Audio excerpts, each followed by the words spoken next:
ವಿದ್ಯಾರ್ಥಿಗಳೇ, ಕಳೆದ ತರಗತಿಯಲ್ಲಿ ನಾವು ದೇವನುಡಿದನ ಕುಲವೇ ಸತ್ಕುಲಂ ಎಂಬ ಒಂದು ಕಾವ್ಯ ಭಾಗವನ್ನು ಕುರಿತು ನಾವು ಚರ್ಚೆ ಮಾಡ್ತಾ ಇದ್ವಿ. ಅಲ್ಲಿ ಚೋಳ ದೇಶವು ಶಿವನ ನೆಲೆಯಾಗಿದ್ದು ಅಲ್ಲಿ ಶಿವಭಕ್ತ ಸಮೂಹ ಸುಖ ಸಂತೋಷದಿಂದ ವಾಸವಾಗಿದ್ದರು ಅಥವಾ ವಾಸವಾಗಲಿಕ್ಕೆ ನೆಲೆವೀಡಾಗಿತ್ತು. ಹಾಗೆಯೇ ಭೂಮಿಯ ತುಂಬ ಬೆಳೆಯಿಂದ ತುಂಬಿದ ಬನಗಳು ಇದ್ದವು, ನೆರಳಿನಿಂದ ತುಂಬಿದಂತಹ ತಂಪಾದ ಉದ್ಯಾನವನಗಳು ಇದ್ದವು. ಕಾವೇರಿ ನದಿಯನ್ನು ಸೋಂಕಿದೊಡೆ ಪಾಪವನ್ನೂ ಸಹ ಕಳೆಯುವಂತಹ ಕಾವೇರಿಯಲ್ಲಿ ಸಕಲ ಸಸ್ಯ ಸಮೂಹಕ್ಕೂ ಕೂಡ ನೀರನ್ನು ಉಣಿಸುತ್ತಿದ್ದಾಳೆ. ಅಂತಹ ಕಾವೇರಿ ಚೋಳ ದೇಶದಲ್ಲಿ ಹರಿತಾ ಇದ್ದಾಳೆ. ಅದು ಹೇಗೆ ಅಂತಂದರೆ ಶಿವನ ಭಕ್ತಿಯ ರಸದಂತೆ ಹರಿತಾ ಇದ್ದಾಳೆ ಅನ್ನುವಂಥದ್ದು ನಾವು ನೋಡ್ತಾ ಇದ್ವಿ. ಹಾಗೆಯೇ ಅಂತಹ ಒಂದು ದೇಶವನ್ನು ಕರಿಕಾಳ ಚೋಳರಾಜನಾದಂತಹ ಒಬ್ಬ ದೊರೆ ಆ ಚೋಳ ದೇಶವನ್ನು ಆಳ್ವಿಕೆಯನ್ನು ಮಾಡ್ತಾ ಇದ್ದ. ಆ ಚೋಳ ಆತನ ರಾಜಧಾನಿಯಲ್ಲಿ ಮಾತಿಗೆ ನಿಲುಕದಂತಿರುವವರು, ಹಾಗೆಯೇ ಮಾಧಾರ ಜಾತಿಯ ಚೆನ್ನನೆಂಬ ಹೆಸರಿನ ಶಿವಭಕ್ತ ತನಗೆ ಪ್ರೀತಿಯಿಂದ ಒಲಿದಿರುವಂತಹ ಕಾಯಕ ಆದಂತಹ ಕುದುರೆಗೆ ಹುಲ್ಲಾಕುವಂತಹ ಕಾಯಕವನ್ನು ಮಾಡ್ತಾ ಜೀವಿಸ್ತಾ ಇದ್ದ. ಅದನ್ನು ಹೇಗೆ ಮಾಡ್ತಾ ಇದ್ದ ಅಂತಂದರೆ ತುಂಬ ಬುದ್ಧಿವಂತಿಕೆಯಿಂದ, ತುಂಬ ಚಾಣಕ್ಷತೆಯಿಂದ, ತಿಳುವಳಿಕೆಯಿಂದ ಅದನ್ನು ಮಾಡ್ತಾ ಇದ್ದ ಅನ್ನುವಂಥದ್ದು. ಹಾಗೆಯೇ ಶಂಕರ ಅಂದರೆ ಶಿವನ ಗುಪ್ತ ಆರಾಧನೆಯನ್ನು ಮೆಚ್ಚಿಕೊಂಡು ಶಿವಭಕ್ತಿಯನ್ನು ಪ್ರಕಟಿಸದಂತೆ, ಬೇರೆ ಯಾರಿಗೂ ಕೂಡ ಗೊತ್ತಾಗದಂತೆ ಆ ಭಕ್ತ ಚೋಳ ರಾಜ ಏನಿದ್ದಾನೆ ಆತನ ಕುದುರೆಯನ್ನು ಸಾಕುವ ಕಾಯಕವನ್ನು ಮತ್ತು ಹುಲ್ಲಾಕುವ ಕಾಯಕವನ್ನು ಮಾಡ್ತಾ ಇದ್ದ ಸಂತೋಷದಿಂದ. ಕುದುರೆಗೆ ಹುಲ್ಲನ್ನು ಮೇಯಿಸುವ ಕಾಯಕವನ್ನೇ ಮುಂದುವರಿಸಿ ಹಾಗೆಯೇ ಶಿವನನ್ನೂ ಕೂಡ ಪೂಜಿಸ್ತಾ ಇದ್ದ ಅನ್ನುವಂಥದ್ದು. ಇದಿಷ್ಟು ನಾವು ಕಳೆದ ತರಗತಿಯಲ್ಲಿ ನಾವು ಚರ್ಚೆಯನ್ನು ಮಾಡ್ತಾ ಇದ್ವಿ ಅನ್ನುವಂಥದ್ದು. ಮತ್ತು ಕೊನೆಯಲ್ಲಿ ಒಂದು ಮಾತು ಇದೆ, ಏನು ಅಂತಂದರೆ ಕಂಪಣದ ಉಲ್ಲ ಕಾಯಕವನ್ನೇ ಮರೆ ಮಾಡಿ ಹೆಂಪಿಂದೆ ಶಿವನನ್ನು ಅರ್ಚಿಸುತ್ತಿಪ್ಪನ್ ಒಡಗೂಡಿ ಅಂತ. ಅಂದರೆ ಕಂಪಣದ ಅಂದರೆ ಮೇವು ಹುಲ್ಲು ಅಂದರೆ ಕುದುರೆಗೆ ಹುಲ್ಲು ತರುವಂತಹ ಕಾಯಕವನ್ನೇ ಆತ ಮಾಡಿಕೊಂಡು ಮುಂದುವರಿಸಿಕೊಂಡಿದ್ದ. ಮರೆ ಮಾಡಿ ಅಂದರೆ ಯಾರಿಗೂ ಕಾಣದ ಹಾಗೆಯೇ ಹೆಂಪಿಂದೆ ಅಂದರೆ ಹಿರಿಮೆಯಿಂದ ಯಾರಿಗೂ ಕಾಣದ ಹಾಗೆ ಶಿವನನ್ನು ಅರ್ಚಿಸುತ್ತಿಪ್ಪನ್ ಶಿವನನ್ನು ಆರಾಧನೆ ಮಾಡ್ತಾ ಇದ್ದ, ಪೂಜೆ ಮಾಡ್ತಾ ಇದ್ದ. ಒಡಗೂಡಿ ಅಂದರೆ ಒಂದಾಗಿ ಆತ ಪೂಜೆಯನ್ನು ಮಾಡ್ತಾ ಇದ್ದ ಅನ್ನುವಂಥದ್ದನ್ನು ಮುಂದುವರೆದು ನಾವು ಚರ್ಚೆಯನ್ನು ಮಾಡೋದಾದರೆ ನೋಡಿ, ಒಳಗೆ ಭಕ್ತಿಯ ತಂಪು, ಹೊರಗೆ ಜನ್ಮದ ಸಂಪು, ಒಳಗೆ ಮುಕ್ತಿಯ ಗುಂಪು, ಹೊರಗೆ ಜಾತಿಯ ಹೆಂಪು. ತಿಲದ ತೈಲದ ತೆರೆದೆ, ಕಾಷ್ಟದ ಅಗ್ನಿಯ ತೆರೆದೆ, ನೆಲದ ಮರೆಯೊಳಗೆ ತೊಳಗುವ ನಿಧಾನದ ತೆರೆದೆ, ಪೆರರ್ ಅರಿಯದಂತೆ ಒಳಗೆ ಲಿಂಗಾರ್ಚನೆಯಲ್ಲಿಪ್ಪ, ಹರಿವಂತೆ ಹೊರಗೆ ಕುಲಧರ್ಮ ಕರ್ಮದೊಳಿಪ್ಪ, ಉದಯ ಸಮಯದೊಳೆದ್ದು ಕಾಂತಾರದೊಳ್ಪಕ್ಕು, ರಾಗದಿ ನಿರ್ಮಲ ನದೀ ತೀರದೊಳ್ಪಕ್ಕು, ಉಣ್ಮಳಲ ದಿಂಟೆಯೋಳ್ ತಳಿರ ಅಸೆಯಂ ಆಸಿ, ಕಣ್ಮನ ಅವನ ಭವನತ್ತಲು ನಿಲ್ಲಿಸಿ ಕೈವೀಸಿ. ಒಳಗೆ ಭಕ್ತಿಯ ತಂಪು, ಒಳಗೆ ಅಂತಂದರೆ ಇಲ್ಲಿ ಅಂತರಂಗದಲ್ಲಿ, ತನ್ನ ಒಳಗೆ ಅಂತರಂಗದಲ್ಲಿ ಭಕ್ತಿಯ ತಂಪು, ಭಕ್ತಿಯ ಸುಖ ಅಥವಾ ಭಕ್ತಿಯ ಸಂತೋಷ, ಆನಂದ. ಹೊರಗಡೆ ಅಂದರೆ ಬಹಿರಂಗದಲ್ಲಿ ಜನ್ಮದ ಸೊಂಪು, ಹೊರಗೆ ಜಾತಿಯ ಹೆಂಪು ಅಂದರೆ ಜಾತಿಯ ಹಿರಿಮೆ. ಜಾತಿಯ ಹಿರಿಮೆ ಅನ್ನುವಂಥದ್ದು. ಒಳಗೆ ಭಕ್ತಿಯ ತಂಪು ಅಂದರೆ ಒಳಗೆ ಅಂತರಂಗದಲ್ಲಿ ಭಕ್ತಿ ಅನ್ನುವಂಥದ್ದು ಆನಂದವಾಗಿ ಸಂತೋಷವಾಗಿ ಸುಖದ ಭಕ್ತಿ ಅನ್ನುವಂಥದ್ದು ಆತನಿಗೆ ಇತ್ತು. ಹೊರಗೆ ಜನ್ಮದ ಸಂಪು, ಹೊರಗೆ ಜನ್ಮದ ಸಂಪು, ಹೊರಗೆ ಅಂದರೆ ಬಹಿರಂಗದಲ್ಲಿ ಜನ್ಮದ ಸಂಪು ಅಂದರೆ ಜೀವನದ ಸೊಗಸು, ಜೀವನದ ಸಂಪು ಅಥವಾ ಸೊಗಸು.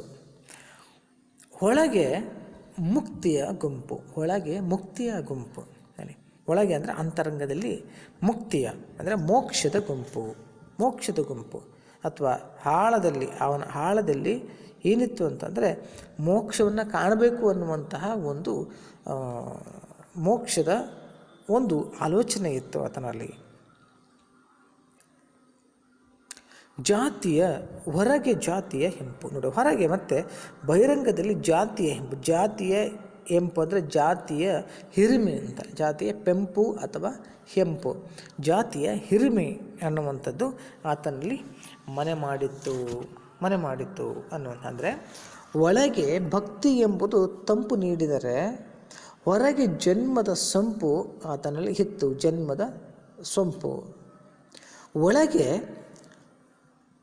ಮುಕ್ತಿಯ ಗುಂಪು, ಒಳಗೆ ಮುಕ್ತಿಯನ್ನು ಪಡೆಯುವ ತವಕ ಇದ್ದರೆ ಆತನಲ್ಲಿ ಆಲೋಚನೆ ಇದ್ದರೆ ಹೊರಗೆ ಜಾತಿಯ ಹೆಂಪು, ಹೊರಗೆ ಜಾತಿಯ ಹೆಂಪು ಅನ್ನುವಂಥದ್ದು ಆತನಲ್ಲಿ, ಜಾತಿಯ ಹಿರಿಮೆ ಅನ್ನುವಂಥದ್ದು ಇತ್ತು. ತಿಲದ ನೋಡಿ ಹೇಗಿತ್ತು ಅಂದರೆ ತಿಲದ ತೈಲದ ತೆರದಿ, ಕಾಷ್ಟದ ಅಗ್ನಿಯ ತೆರದಿ, ನೆಲದ ಮರೆಯೊಳಗೆ ತೊಳಗುವ ನಿಧಾನದ ತೆರದಿ. ಆತನ ಭಕ್ತಿ ಅನ್ನುವಂಥದ್ದು ಹೇಗಿತ್ತು ಅನ್ನುವಂಥದ್ದನ್ನು ಇಲ್ಲಿ ಕವಿ ಹೇಳ್ತಾ ಹೋಗ್ತಾನೆ.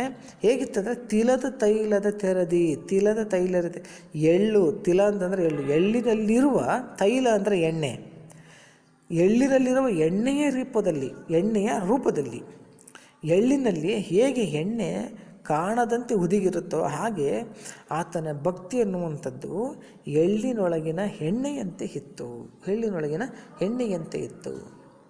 ಕಾಷ್ಟದ ಅಗ್ನಿಯ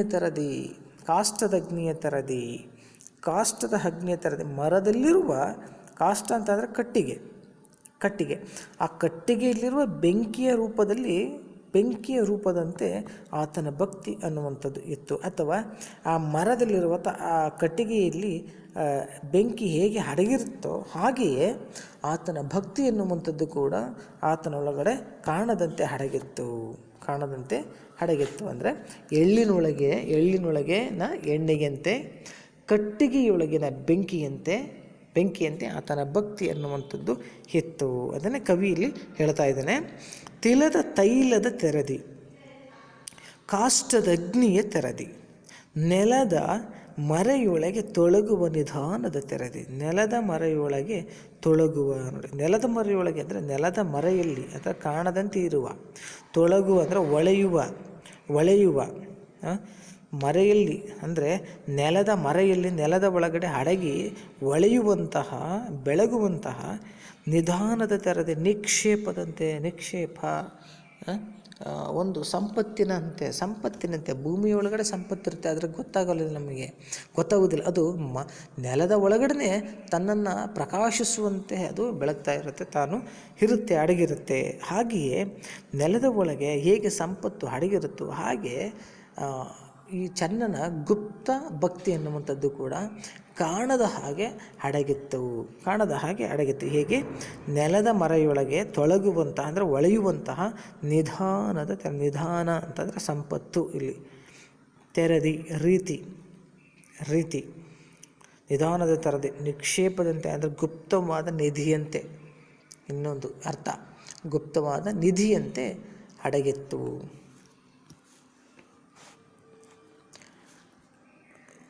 ನೋಡಿ, ಪೆರರು ಅರಿಯದಂತೆ ಹೊಳಗೆ ಲಿಂಗಾರ್ಚನೆಯಲಿಪ್ಪ ಹರಿವಂತೆ ಹೊರಗೆ ಕುಲಧರ್ಮ ಕರ್ಮದೊಳಿಪ್ಪ. ಪೆರರ್ ಅರಿಯದಂತೆ ಬೇರೆಯವರಿಗೆ ತಿಳಿಯದಂತೆ ಒಳಗೆ ಅಂತರಂಗದಲ್ಲಿ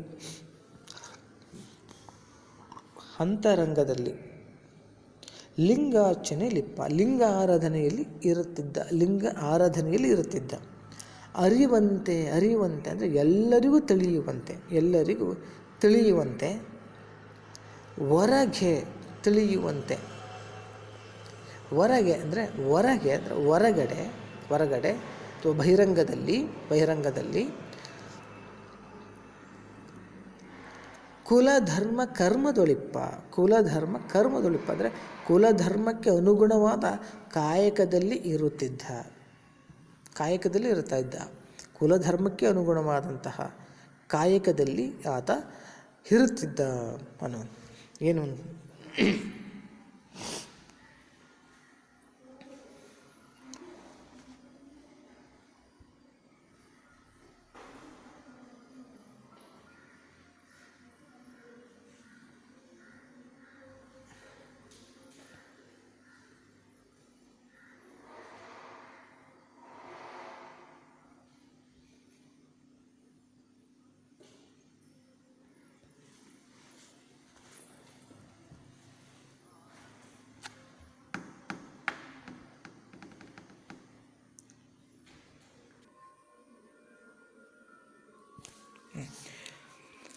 ಯಾರಿಗೂ ತಿಳಿಯದಂತೆ ಮನದೊಳಗೆ ಲಿಂಗಾರ್ಚನೆಯಲ್ಲಿ ತೊಡಗಿರುತ್ತಿದ್ದ ಚೆನ್ನ. ಹಾಗೆಯೇ ಕುಲಧರ್ಮ ಕರ್ಮದಲ್ಲಿ ಇದ್ದು ಪ್ರೀತಿಯಿಂದ ಕಾಯಕವನ್ನು ನಿರ್ವಹಿಸಿಕೊಂಡು ಹೋಗ್ತಾ ಇದ್ದ ಅನ್ನುವಂಥದ್ದನ್ನು ಇಲ್ಲಿ ಕವಿ ಹೇಳ್ತಾ ಬರ್ತಾನೆ. ಪೆರರ್ ಅರಿಯದಂತೆ ಒಳಗೆ ಲಿಂಗಾರ್ಚನೆಯಲ್ಲಿಪ್ಪ. ಪೆರರ್ ಅರಿಯದಂತೆ ಒಳಗೆ ಲಿಂಗಾರ್ಚನೆಯಲ್ಲಿಪ್ಪ ಅಂದರೆ ಬೇರೆಯವರಿಗೆ ಗೊತ್ತಾಗದಂತೆ, ಬಹಿರಂಗದಲ್ಲಿ ಗೊತ್ತಾಗದಂತೆ ಲಿಂಗಾರ್ಚನೆಯಲ್ಲಿಪ್ಪ ಅಂದರೆ ಶಿವನ ಆರಾಧನೆಯಲ್ಲಿ ಇದ್ದಂಥವನು. ಅರಿವಂತೆ ಹೊರಗೆ ಅಂದರೆ ಗೊತ್ತಾಗುವಂತೆ ಬಹಿರಂಗದಲ್ಲಿ ಹೊರಗೆ ಕುಲಧರ್ಮ ಕರ್ಮದೊಳಿಪ್ಪ ಅಂದರೆ ಎಲ್ರಿಗೂ ಗೊತ್ತಾಗ್ತಾ ಇತ್ತು ಅವ್ರು ಮಾಡ್ತಕ್ಕಂಥ ಕಾಯಕ ಏನು ಅಂತಂದರೆ ಅದು ಕುಲಧರ್ಮಕ್ಕೆ ಅನುಗುಣವಾದಂಥ ಕಾಯಕ ಇತ್ತು. ಅದು ಕುದುರೆಗೆ ಹುಲ್ಲಾಕುವಂತಹ ಕಾಯಕ, ಅದು ಎಲ್ರಿಗೂ ಕಾಣಿಸ್ತಾ ಇತ್ತು. ಆದರೆ ಲಿಂಗಾರ್ಚನೆಯಲ್ಲಿ ಇದ್ದಂತಹ ಆ ಶಿವನ ಆರಾಧನೆ ಅನ್ನುವಂಥದ್ದು ಯಾರಿಗೂ ಕೂಡ ಬಹಿರಂಗದಲ್ಲಿ ಗೊತ್ತಾಗ್ತಾ ಇರಲಿಲ್ಲ. ಆ ರೂಪದಲ್ಲಿ ತಾನು ಕಾಯಕವನ್ನು ಮಾಡಿಕೊಂಡು ನಿರ್ವಹಿಸಿಕೊಂಡು ಹೋಗ್ತಾ ಇದ್ದ ಚೆನ್ನ. ಹೇಗೆ ಅಂದರೆ ಉದಯ ಸಮಯದೋಳು ಎದ್ದು ಕಾಂತಾರದೋಳು ಪಕ್ಕು ರಾಗಧಿಂ ನಿರ್ಮಲ ನದಿ ತೀರದೋಳು ಪಕ್ಕು ಉಣ್ಮಳಲ ದಿಂಟೆಯುಳ್ ತಳಿರ ಅಸಯಂ ಆಸಿ ಕಣ್ಮನ ಅವನ ಭವನತ್ತಲು ನಿಲ್ಲಿಸಿ ಕೈ ಬೀಸಿ. ಉದಯ ಸಮಯದೋಳು ಎದ್ದು ಅಂದರೆ ಉದಯ ಸಮಯದಲ್ಲಿ ಅಂದರೆ ಪ್ರಾತಃ ಕಾಲದಲ್ಲಿಯೇ ಎದ್ದು ಅಂದರೆ ಸೂರ್ಯ ಉದಯ ಆಗೋದಕ್ಕಿಂತ ಮುಂಚಿತವಾಗಿ ಎದ್ದು ಕಾಂತಾರದೋಳು ಪಕ್ಕು, ಕಾಂತಾರ ಅಂದರೆ ಕಾಡಿಗೆ ಹೋಗಿ, ಪಕ್ಕು ಅಂದರೆ ಹೋಗಿ, ರಾಗಧಿಂ ಅಂದರೆ ಸಂತೋಷದಿಂದ ನಿರ್ಮಲ ನದಿ ತೀರದೊಳ್ ಪಕ್ಕು ಅಂದರೆ ಪವಿತ್ರವಾದ ನದಿ ತೀರಕ್ಕೆ ಹೋಗಿ, ಪವಿತ್ರವಾದಂತಹ ಒಂದು ನದಿ ತೀರಕ್ಕೆ ಹೋಗಿ ಅಲ್ಲಿ ಕಟ್ಟಿಗೆಯೊಳಗಿನ ಬೆಂಕಿಯಂತೆ ಆತನ ಭಕ್ತಿ ಎನ್ನುವಂಥದ್ದು ಇತ್ತು. ಭೂಮಿಯೊಳಗೆ ಅಡಗಿರುವ ಸಂಪತ್ತಿನಂತೆ ಯಾರಿಗೂ ತಿಳಿಯದಂತೆ ಮನದೊಳಗೆ ಆತ ಲಿಂಗಾರ್ಚನೆಯಲ್ಲಿ ಇದ್ದ. ಹಾಗೆಯೇ ಅದು ಕುಲಧರ್ಮದಲ್ಲಿ ಇದ್ದು ಉದಯ ಕಾಲದಲ್ಲಿ ಆತ ತನ್ನ ಕಾಯಕವನ್ನು ಮಾಡ್ತಾ ಇದ್ದ. ಹೇಗೆ ಮಾಡ್ತಾ ಇದ್ದ ಅಂದರೆ ಉದಯ ಸಮಯದೊಳು ಎದ್ದು ಅಂದರೆ ಸೂರ್ಯ ಉದಯ ಆಗೋದಕ್ಕಿಂತ ಮುಂಚೆ ಎದ್ದೇಳ್ತಾ ಇದ್ದ. ಕಾಂತಾರದೊಳು ಪಕ್ಕು ಕಾಡಿಗೆ ಹೋಗಿ ರಾಗದಿಂದ ಅಂದರೆ ಸಂತೋಷದಿಂದ ನಿರ್ಮಲ ನದಿ ತೀರದೊಳು ಪಕ್ಕು ಅಂದರೆ ಪವಿತ್ರವಾದಂತಹ ನದಿ ತೀರದಲ್ಲಿ ಹೋಗಿ ಹುಣ್ಮಳಲ ಅಂತಂದರೆ ಮಣ್ಣಿನ ದಿಣ್ಣೆ, ಹುಣ್ಮಳಲ ಅಂತಂದರೆ ಮಣ್ಣಿನ ಅಥವಾ ನುಣ್ಣನೆಯ ಮರಳು ಅಥವಾ ತೆಳುವಾದಂತಹ ಮರಳು. ದಿಂಟೆ ಅಂದರೆ ದಿಣ್ಣೆಯ ಮೇಲೆ ಒಂದು ನುಣ್ಣನೆಯ ಮೃದುವಾದಂತಹ ಮರಳ ದಿಣ್ಣೆಯ ಮೇಲೆ ತಳಿರ ಅಸಯಂ ಆಸಿ ಅಂದರೆ ಚಿಗುರಿನ ಹಾಸಿಗೆಯನ್ನು ಹಾಸಿ, ಅಲ್ಲಿಯ ಸೊಪ್ಪು ಇದೆ, ಚಿಗುರಿನ ಸೊಪ್ಪು, ಆ ಚಿಗುರಿನ ಸೊಪ್ಪನ್ನು ಮುರ್ಕೊಂಡು ಹಾಸಿಗೆಯನ್ನಾಗಿ ಹಾಸ್ತಾ ಇದ್ದ. ಕಣ್ಮನ ಭವನ ಅವನತ್ತಲು ನಿಲ್ಲಿಸಿ, ಅಂದರೆ ಕಣ್ಣು ಮತ್ತು ಮನಸ್ಸನ್ನು ಶಿವನ ಕಡೆ ನಿಲ್ಲಿಸಿ ಕೈ ಬೀಸಿ, ಅಂದರೆ ಕೈಯನ್ನು ನೀಡಿ, ಕೈಯನ್ನು ಚಾಚಿ ಅಂದರೆ ಒಂದು ಉದಯ ಕಾಲದಲ್ಲಿ ಎದ್ದು ಕಾಡಿಗೆ ಹೋಗಿ ಸಂತೋಷದಿಂದ ನಿರ್ಮಲವಾದಂತಹ ನದಿ ತೀರಕ್ಕೆ ಹೋಗಿ ಅಲ್ಲಿ ಉಣ್ಮಳಲ ಅಂತಂದರೆ ಮಣ್ಣಿನ ದಿಣ್ಣೆಯ ಮೇಲೆ, ನುಣುಪಾದಂತಹ ಒಂದು ಮಣ್ಣಿನ ದಿಣ್ಣೆಯ ಮೇಲೆ ಮರಳಿನ ದಿಣ್ಣೆಯ ಮೇಲೆ ಹುಲ್ಲಿನ ತಳಿರುಗಳನ್ನು ಆಸಿ ಕೈ ಚಾಚಿ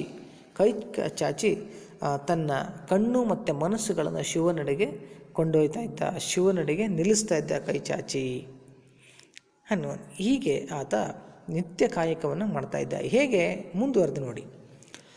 ತಂದು ಸಿಂಹಾಸನದ ಮೇಲೆ ಬಿಜಯಂಗೈಯಿಸಿ, ಸಿಂಹಾಸನದ ಮೇಲೆ ಅಂದರೆ ಆ ತಳಿರ ಆಸೆಯನ್ನು ಆಸಿ ಕೈ ಚಾಚಿ ತನ್ನ ಕಣ್ಣು ಮತ್ತು ಮನಸ್ಸನ್ನು ಶಿವನಡೆಗೆ ಚಾಚಿ ಶಿವಲಿಂಗವನ್ನು ತಂದು ಆಸಿರ್ತಕ್ಕಂತಹ ಹಸಿರಾದಂತಹ ಹಾಸಿಗೆಯ ಮೇಲೆ ಅದನ್ನು ಪ್ರತಿಷ್ಠಾಪಿಸ್ತಾ ಇದ್ದ, ಅಂದರೆ ಕೂರಿಸಿ ಏನು ಹೇಳ್ತಾ ಇತ್ತು ನೋಡಿ, ಏನಾಗ್ತಾ ಇತ್ತು ಅವನಿಗೆ. ತಂದು ಸಿಂಹಾಸನದ ಮೇಲೆ ಬಿಜಯಂಗೈಯಿಸಿ ಅಂದರೆ ಕೂರಿಸಿ, ಸಂಧಣಿಪ ನೇಹದಿಂ, ಸ್ನೇಹ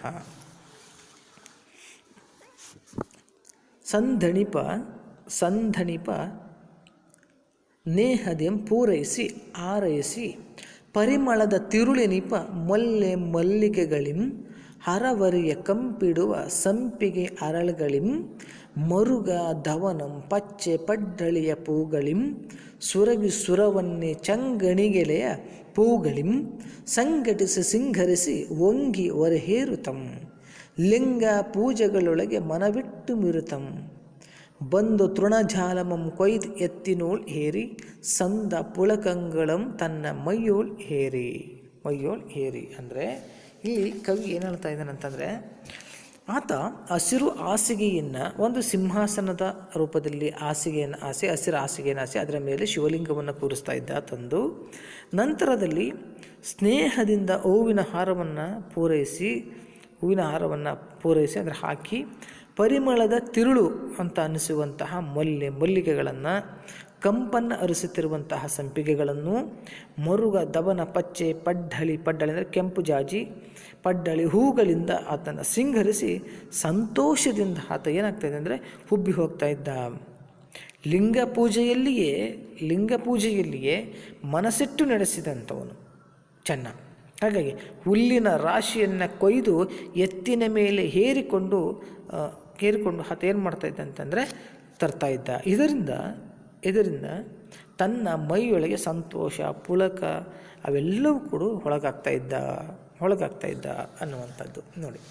ತಂದು ಸಿಂಹಾಸನದ ಮೇಲೆ ಅಂದರೆ ಒಂದು ಅಲ್ಲಿ ಸಿಂಹಾಸನ ಅಂದರೆ ಲಿಂಗವನ್ನು ಸಿಂಹಾಸನದ ಮೇಲೆ ವಿಜಯಂಗೈಸ್ತಾ ಇದ್ದ ಲಿಂಗವನ್ನು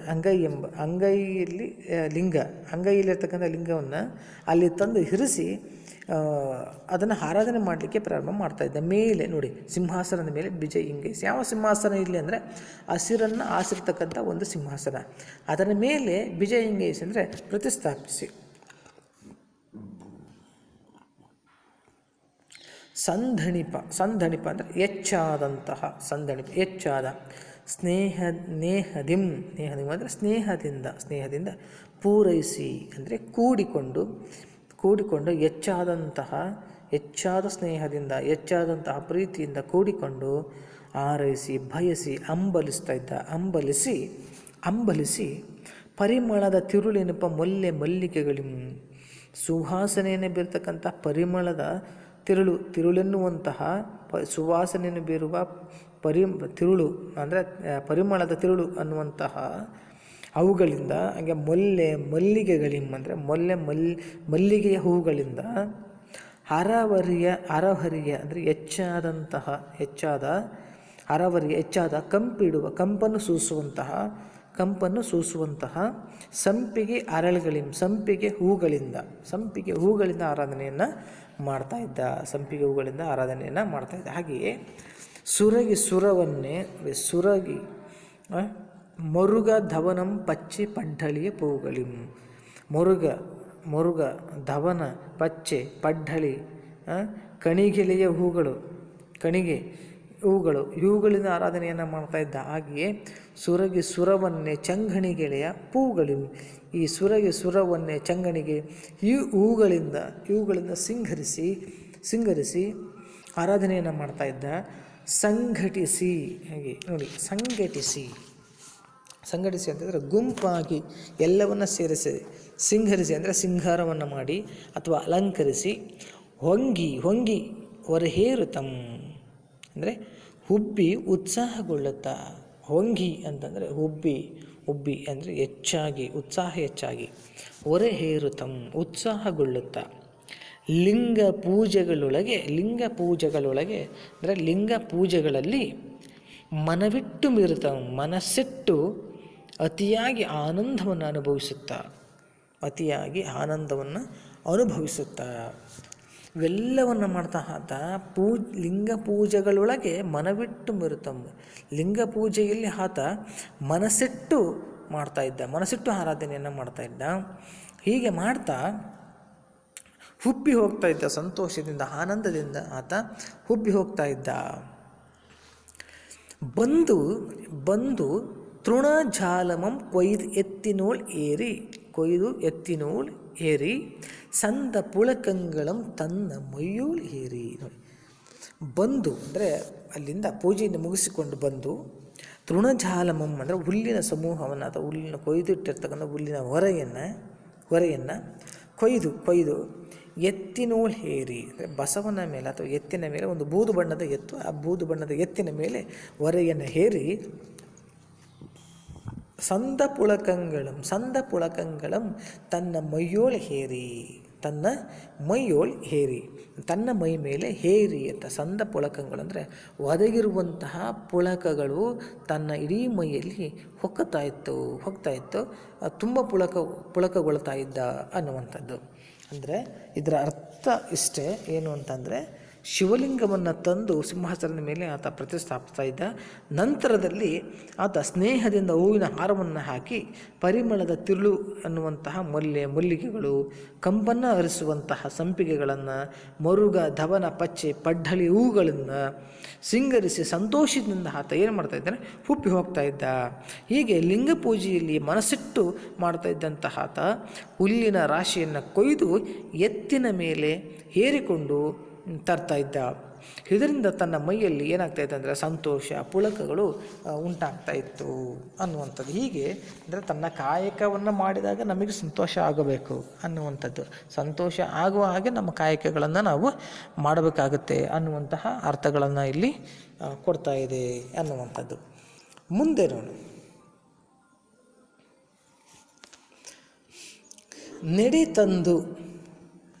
ನೆಡೆ ತಂದು ಚೋಳನ ತುರಗಂ ನಿಲಯದ ಮುಂದೆ ಒಡನೆಯೇ ಅವರೂಪಾದಿಯಲ್ಲಿ ನೂಂಕಿ ಭರದಿಂದೆ ಬಳಲುತ್ತ ಬಂದು ನಿಜ ನಿಲಯದುಳು ಕುಳ್ಳಿರ್ದು ತೊಳತಳಿಪ ಶಿವಲಿಂಗದತ್ತ ಚಿತ್ತಮಂ ಸಾರ್ತು. ಹಿರೆ ಬೋನಮಂ ಪಿಡಿದರಲ್ಲಿ ತಮ್ಮರಸಿಯರು ಅರನಿತ್ತುದಂ ಭಕ್ತಿಯಿಂದ ಕಡು ಬಡವಿಯರು ಲಿಂಗ ಪ್ರಸಾದಮಂ ಸಾಧಾರಂ ಕೈಗೊಂಡು ಜಂಗಮ ನಿಧಾನ ನಿಪ್ಪಂ ಸುಗಮನ್ ಎಡೆಗೊಂಡು ಈ ತೆರೆದೊಳ್ 60 ವತ್ಸರಂ ನಡೆಯುತ್ತಿರೆ ಭೂತಳದೊಳ್ ಅತಿ ಗುಪ್ತ ಪೂಜೆ ದಳವೇರುತ್ತಿರೆ. ಇಲ್ಲಿ ಒಂದು ಆತನ ನಿಜವಾದಂತಹ ಒಂದು ಜೀವನದ ಒಂದು ಕತೆ ವಿಸ್ತಾರಗೊಳ್ಳುತ್ತಾ ಹೋಗುತ್ತೆ. ಅಂದರೆ ಇಡೀ ಈ ಪದ್ಯದ ಅರ್ಥ ಏನು ಅಂತಂದರೆ, ಚೋಳನ ಕುದುರೆಯನ್ನು ಶಿವನ ಮುಂದೆ ಬೇಗನೆ ಚೋಳನ ಕುದುರೆಯನ್ನು ಶಿವನ ಮುಂದೆ ಬೇಗನೆ ಒಡೆದುಕೊಂಡು ಭರದಿಂದ ಬರ್ತಾ ಇದ್ದಾನೆ. ಬಳಲುತ್ತಾ ಬಂದಿರತಕ್ಕಂತಹ ಆತ ಶಿವಲಿಂಗನ ಮುಂದೆ ಕುಳಿತುಕೊಂಡು ಒಳಿತಾ ಇರುವಂತಹ ಶಿವಲಿಂಗದತ್ತ ಮನಸ್ಸನ್ನು ಹರಿಸಿ ಲಿಂಗವನ್ನು ಹಿಡಿದುಕೊಂಡು ತನ್ನ ಅರಸಿಯು ನೀಡಿದ್ದನ್ನು ಭಕ್ತಿಯಿಂದ ಹರನಿಗೆ ಇಡುವಂತಹ ಕೆಲಸವನ್ನು ಅಲ್ಲಿ ಮಾಡ್ತಾನೆ. ಕಡು ಬಡವಿಯರ ಲಿಂಗ ಪ್ರಸಾದವನ್ನು ಆಧಾರದಿಂದ ಕೈಗೊಂಡು ಜಂಗಮ ಪೂಜೆಯನ್ನು ನಡೆಸಿ ಸುಖವಾಗಿ ಮನೆಗೆ ಹೋಗ್ತಾ ಇರುವಂತಹ ಒಂದು ಚೆನ್ನನ ಕಥೆಯನ್ನು ಇದು ಹೇಳುವಂತಹ ಕೆಲಸವನ್ನು ಮಾಡಿದೆ. ಈ ರೀತಿಯಾಗಿ 60 ಸಂವತ್ಸರಗಳನ್ನು ನಡೆಸ್ತಾನೆ ಚೆನ್ನ. 60 ಸಂವತ್ಸರ ಅಂದರೆ 60 ವರ್ಷಗಳು ನಡೀತಾನೆ. ಭೂಮಿಯಲ್ಲಿಯೇ ಅತಿ ಗುಪ್ತ ಪೂಜೆಯನ್ನು ಉತ್ಸಾಹದಿಂದ ನಡೆಸ್ತಾ ಇದ್ದಂಥವನು ಅಂದರೆ ಅದು ಚೆನ್ನ ಅನ್ನುವಂತಹ ಒಂದು ಅರ್ಥವನ್ನು ಈ ಪದ್ಯ ಕೊಡ್ತಾ ಇದೆ. ಇದನ್ನು ತುಂಬ ಡೀಟೇಲ್ ಆಗಿ ಮತ್ತೆ ನಾವು ವಿಮರ್ಶಾತ್ಮಕವಾಗಿ ನಾವು ನಂತರದ ತರಗತಿಯಲ್ಲಿ ಚರ್ಚೆಯನ್ನು ಮಾಡೋಣ.